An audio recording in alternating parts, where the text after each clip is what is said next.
헤롯이 예수님에 대한 적대감과 두려운 감정을 가졌을 때 예수님은 어떤 반응을 보였을까요? 오늘 본문 13절을 보면 예수께서 들으시고 배를 타고 떠나사 따로 빈들에 가시니 무리가 듣고 여러 고을로부터 걸어서 따라간지라. 세례 요한의 죽음에 대한 소식을 예수님이 들으셨습니다. 그리고 예수님은 그곳을 떠나셨습니다. 왜 예수님께서는 다른 행동을 하시지 않고 그냥 그곳을 조용히 떠나셨을까요? 예수님은 헤롯을 직접 상대하지 않으셨습니다. 이런 모습은 빌라도의 재판 도중에 헤롯에게 이송되었을 때도 마찬가지였습니다.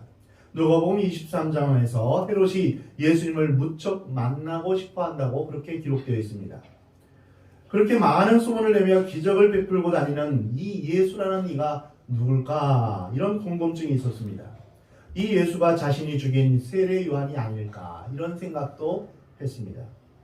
헤롯은 예수에 대해서 궁금해서 여러 말로 물었지만 예수님은 아무 말도 대답하지 않으셨습니다. 예수님은 구원을 요청하는 자에게 거절하시는 법이 없으셨습니다. 그러나 헤롯에게는 철저히 침묵하시면서 피하셨습니다. 왜 그렇게 하셨을까요? 첫 번째는 헤롯이 이미 구원받기에는 너무나 절망적인 상태에 빠져 있었기 때문입니다.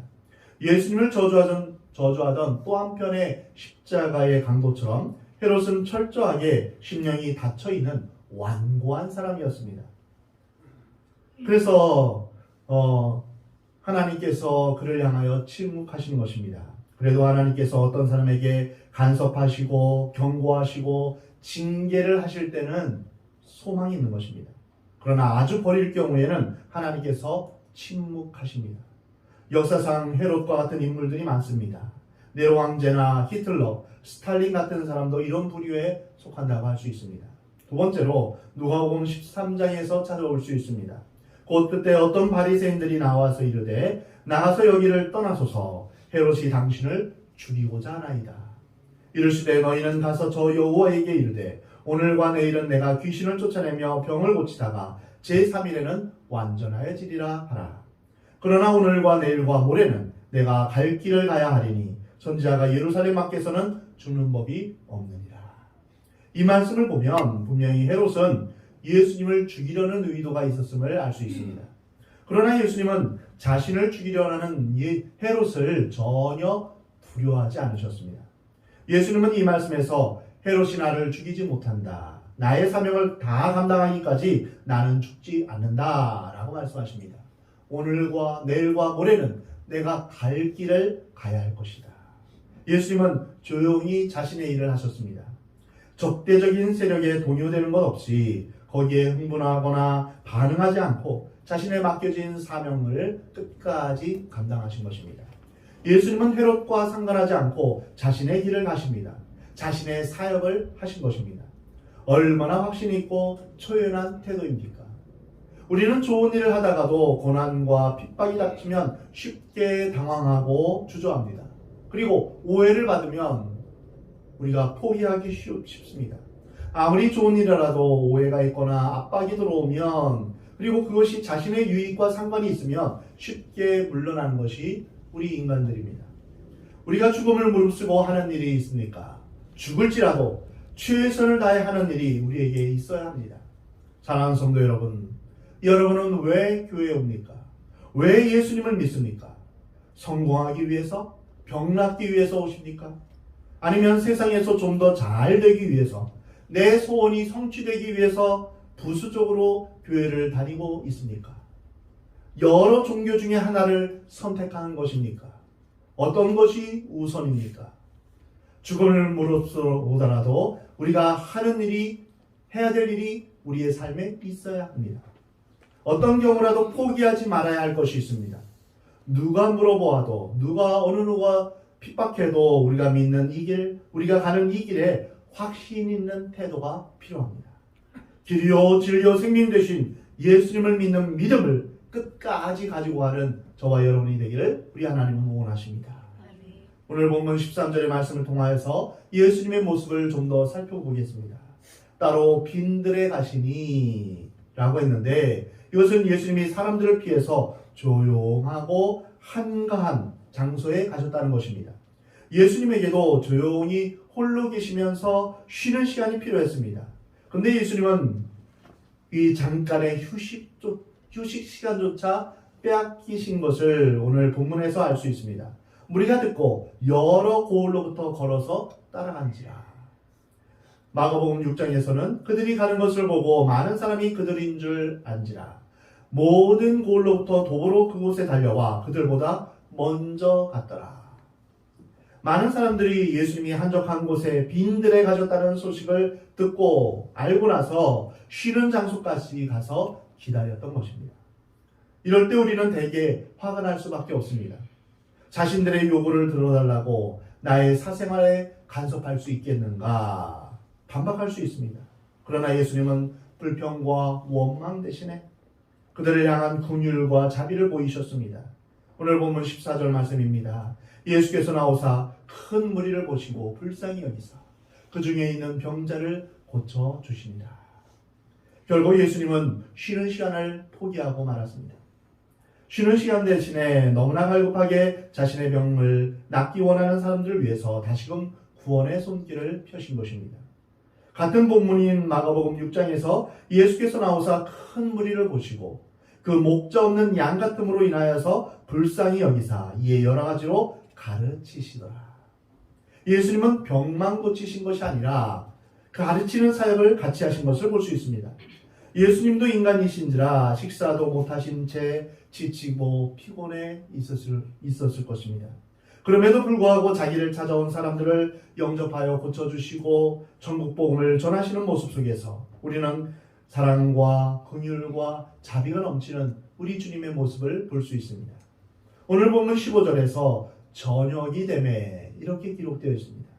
이것은 상당한 시간이 흘렀음을 알 수 있습니다. 예수님은 식사도 하지 못한 채 저녁까지 천국 말씀을 전하시면서 병을 고치시는데 전념하셨습니다. 저녁이 되매 제자들이 나와 이르되 이곳은 빈들이요 때도 이미 저물었으니 무리를 보내어 마을로 들어가 먹을 것을 사 먹게 하소서. 우리는 여기서 아주 중요한 것을 발견하게 됩니다.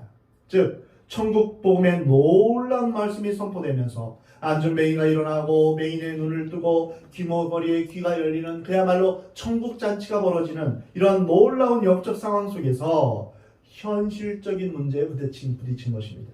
배고픔의 문제가 드러나는 것입니다. 병이 낫는 기적과 함께 천국 말씀이 선포되는 이러한 영적 상황, 놀라운 상황에서 살면 얼마나 좋겠습니까? 직장에도 안 가고 세상에서 인간들과 어우성치며 땀 흘려가면서 싫은 소리 들을 것 없이 교회에서만 살면 얼마나 좋겠습니까? 그러나 현실은 그렇지 않습니다. 배고픈 것이 우리의 현실입니다. 가정을 돌봐야 하고 자녀를 학교에 보내야 하고 세금도 내야 하고 또한 군대에도 가야 합니다. 이것이 우리의 현실입니다. 그래서 제자들은 말씀도 듣지만 이제 배고픈 현실로 돌아가자 이렇게 말한 것입니다. 이때 예수님이 이 현실에 대해서 어떻게 대처하셨습니까? 예수께서 이르시되 갈 것 없다. 너희가 먹을 것을 주라. 이렇게 말씀하십니다. 이 얼마나 황당한 말씀입니까? 제자들은 합리적인 말을 했습니다. 흩어져서 각자 알아서 사 먹게 할까요? 그러나 예수님은 갈 것 없다. 너희가 먹을 것을 주라. 아니 한두 사람도 아니고 5,000명이 넘는 사람에게 어떻게 먹을 것을 준단 말입니까? 여기서 우리는 예수님이 무엇을 의도하셨는지 우리는 발견해야 합니다.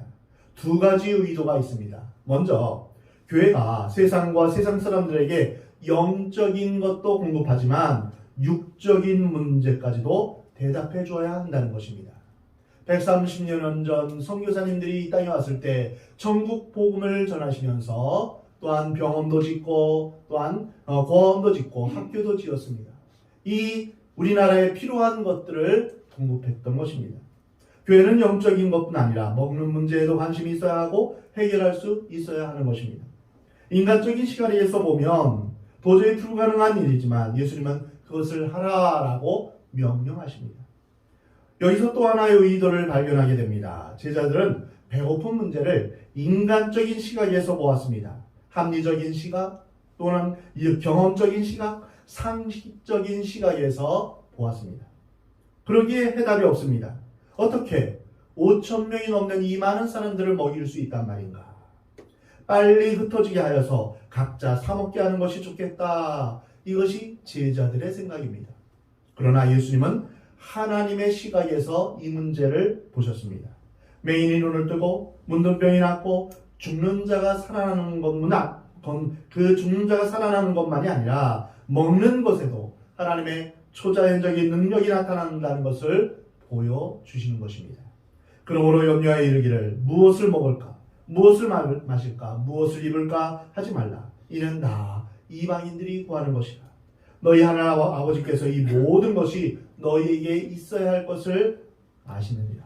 그런즉 너희는 먼저 그의 나라와 그의 의를 구하라. 그리하면 이 모든 것을 너희에게 더하시리라. 여기에 예수님의 놀라운 의도가 있습니다.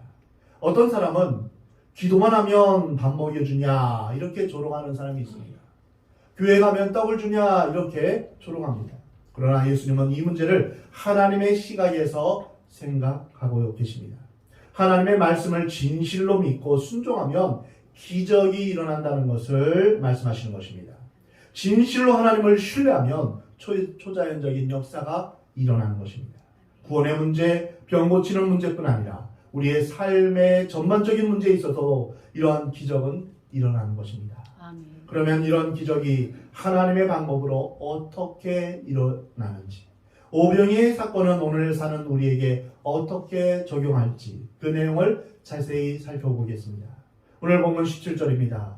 제자들이 이르되 여기 우리에게 있는 것은 떡 5개와 물고기 2마리 뿐이니이다.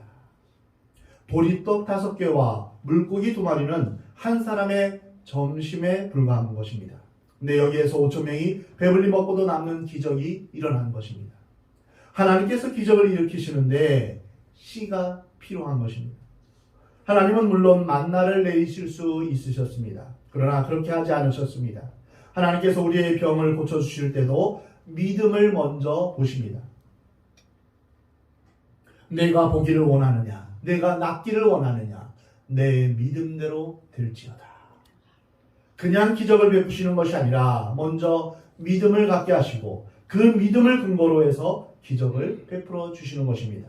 이것이 일반적인 방법입니다. 하나님은 지금 많은 사람에게 돈으로 사먹게 하는 방법을 쓰지 않으셨습니다. 너희가 가지고 있는 것이 무엇이냐? 사라밧 과부의 경우처럼 너희 집에 있는 약간의 기름이라도 좋다. 한 줌의 밀가루라도 좋다.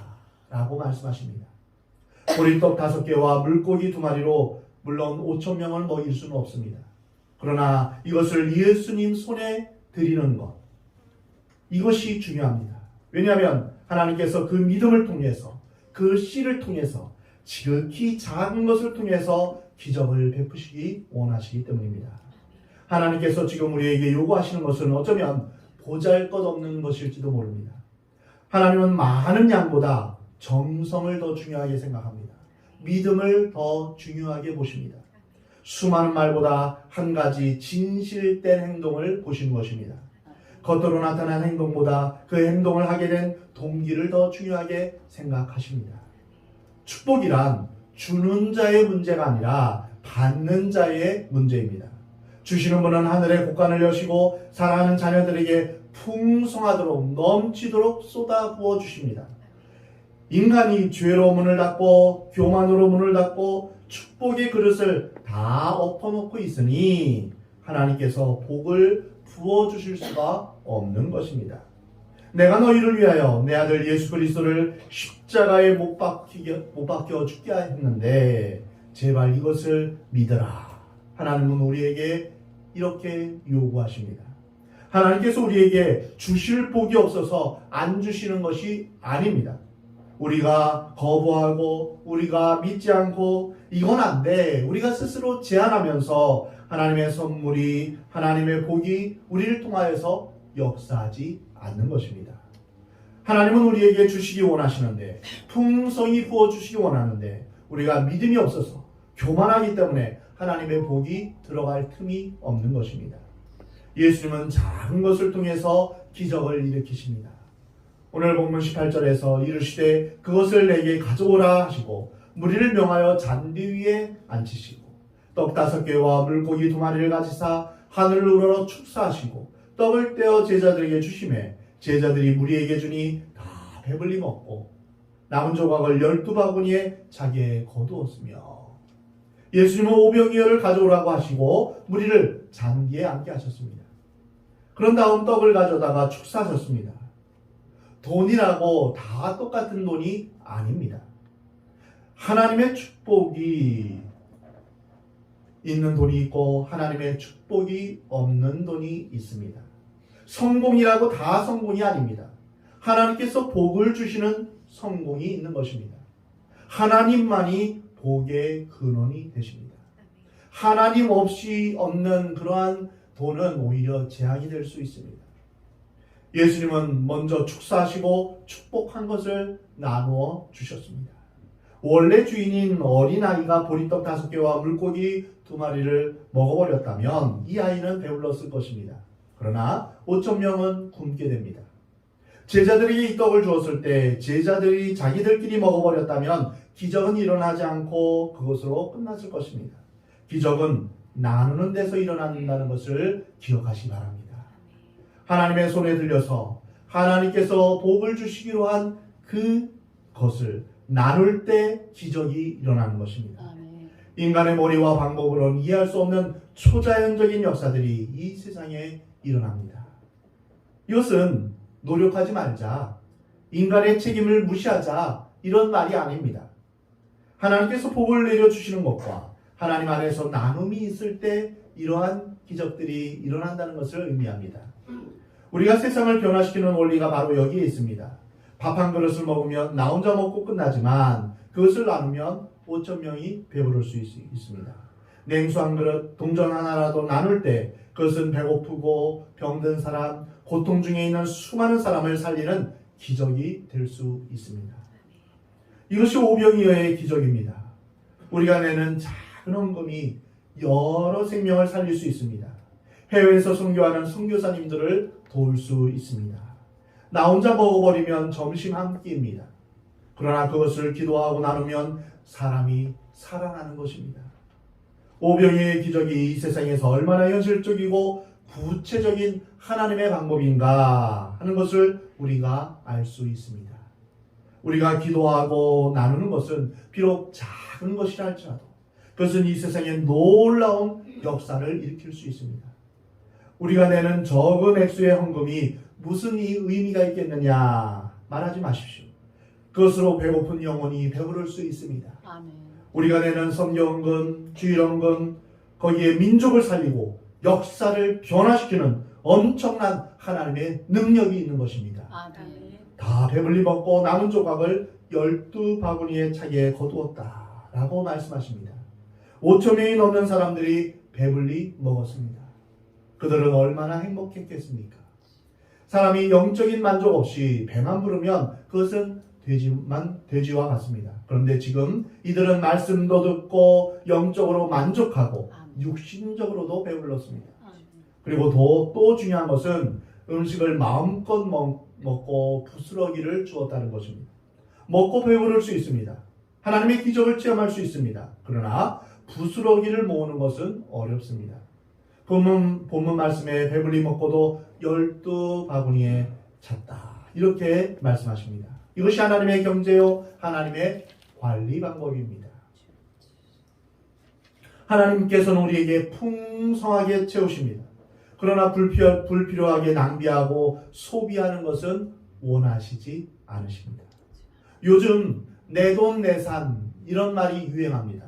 이것은 무슨 뜻입니까? 내 돈 가지고 내 마음대로 산다, 내 마음대로 구입한다 이런 뜻입니다. 이렇게 큰 소리칩니다. 과연 그 돈은 누가 준 것입니까? 누가 주신 복입니까? 신명기 8장 17절 18절 말씀, 내가 마음에 이르기를 내 능력과 내 손의 힘으로 내가 이 재물을 얻었다 말할 것이라. 내 하나님 여호와를 기억하라. 그가 내게 재물 얻을 능력을 주셨습니다. 여기에서 내가 몇 번 나옵니까? 내 능력과 내 손의 힘으로 내가 이 재물을 얻었다. 우리가 이렇게 착각하기 쉽습니다. 내 노력으로 내가 힘써서 내 재능으로 내가 이 재물을 얻은 거야 라고 말할 수 있습니다. 그러나 우리는 하나님을 기억해야 됩니다. 하나님께서 우리에게 재물 얻을 능력을 주셨습니다. 재물 얻을 건강도 주셨고 또한 여건도 주셨습니다. 이것이 없어지면 우리는 아무것도 아닙니다. 그리고 우리가 얻은 것 안에서 필요해서 쓰는 것은 하나님이 기뻐하십니다. 그러나 낭비하는 것은, 부스러기를 모으지 않고 버리는 것은 하나님의 뜻이 아닙니다. 불필요하게 음식을 많이 만들어서 낭비하는 것도, 너무 먹는 것만 탐하는 것도 좋지 않습니다. 욕심을 만족시키기 위해서 필요 이상의 옷을 입는 것도 하나님이 원하시지 않으십니다. 새로 나온 차에 집착하는 것, 커튼을 철 따라 바꾸는 것, 이것은 부스러기를 거두는 정신이 아닙니다. 하나님께서 우리에게 복을 넘치도록 부어주셨습니다. 그러나 우리가 낭비하거나 과소비해서는 안 됩니다. 아멘. 그것을 필요한 사람에게 나눠줘야 합니다. 아멘. 새끼 먹을 수 있고 자녀 교육시키고 남는 것은 반드시 나눠야 합니다. 이것이 오병이어를 나누는 것입니다. 이 세상에서 가장 불쌍한 사람은 남에게 베풀 줄 모르는 사람, 받기만 하는 사람입니다. 스크루지 영감같이 그저 모으기만 하고 베풀 줄 모르는 것입니다. 자기만을 생각하고 자기중심적인 생각을 하는 사람입니다. 먹은 사람은 여자와 어린이 외에 5,000명이나 되었더라. 어떤 사람은 이 숫자가 불가능한 숫자이다, 이렇게 말합니다. 어떻게 그렇게 먹을 수 있냐?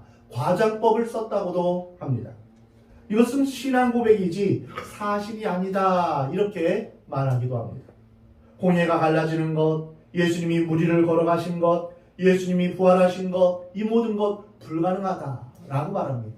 합리적으로, 상식적으로, 이성적으로 이것은 이해가 되지 않는다라고 말하는 것입니다. 하지만 하나님은 온 우주를 창조하신 전능하신 하나님입니다. 우리의 신앙은 어디에서 출발합니까? 창세기 1장 1절에서 출발합니다. 우리 함께 같이 읽어볼까요? 시작. 태초에 하나님이 천지를 창조하십니다. 태초에 하나님이 천지를 창조하십니다. 여기에서 신앙은 시작되는 것입니다. 온 세상을 창조하신 하나님이 이 정도의 일을 못하시겠습니까? 나를 지으신 분이 이런 기적을 행하지 못하시겠습니까? 이것보다 더 큰 기적을 베푸시는 분임을 여러분 믿으시기 바랍니다. 아멘. 전능하신 하나님이 우리의 아버지가 되어주십니다. 우리의 선한 목자가 되어주십니다. 아멘. 온 세상의 주관자가 되신 예수님이 계신 곳에는 인생의 고됨이 휴식을 얻게 되고 안식을 누리게 됩니다. 또한 굶주린 영혼이 배부르게 되는 것입니다. 예수님은 우리의 생명의 떡이 되어주십니다. 오병이어의 기적 후에 요한복음 6장 35절에서 예수님은 이렇게 말씀하십니다. 나는 생명의 떡이니 내게 오는 자는 결코 줄이지 아니할 터이요 나를 믿는 자는 영원히 목마르지 아니하리라. 아멘. 이 세상에 있는 먹고 나서 다시 배고프게 될 그러한 빵과는 달리 예수님을 믿으면 영원한 생명을 얻게 된다는 것입니다. 사람이 떡으로만 사는 것이 아니요 하나님의 입에서 나오는 모든 말씀으로 산다라고 말씀하십니다. 말씀이 육신이 되어 우리 가운데 오신 예수님은 우리의 생명이 되어 주십니다. 예수님은 우리의 구원이 되어 주십니다. 예수님은 우리의 능력이 되어 주십니다. 예수님을 믿으면 우리가 살게 되는 것입니다. 사랑하는 성도 여러분, 모두 예수님을 온전히 신뢰함으로 생명 되신 예수님 안에서 풍성한 삶을 살게 되기를 우리 하나님은 원하십니다. 오병이어로 5,000명을 배불리 먹이신 예수님, 먹고 남은 조각을 12바구니에 거두신 그 예수님을 찬양합시다. 아멘. 그리고 그 예수님을 바라보시기 바랍니다. 아멘. 어제나 오늘이나 영원토록 동일하신 예수님은 예수님을 바라보고 믿는 우리에게 오늘날도 생명을 주시고 풍성한 삶을 주시는 능력 있고 선한 목자가 되어 주심을 믿으시기 바랍니다. 아멘. 선한 목자 되신 예수님은 우리를 푸른 초장 맑은 시냇물가로 우리를 인도하십니다. 그리고 우리를 생명의 길, 구원의 길로 인도하시는 분임을 믿으시기 바랍니다. 예수님 안에서 생명을 얻고 풍성한 삶을 누리며 사는 저와 여러분이 되기를 우리 하나님은 원하십니다.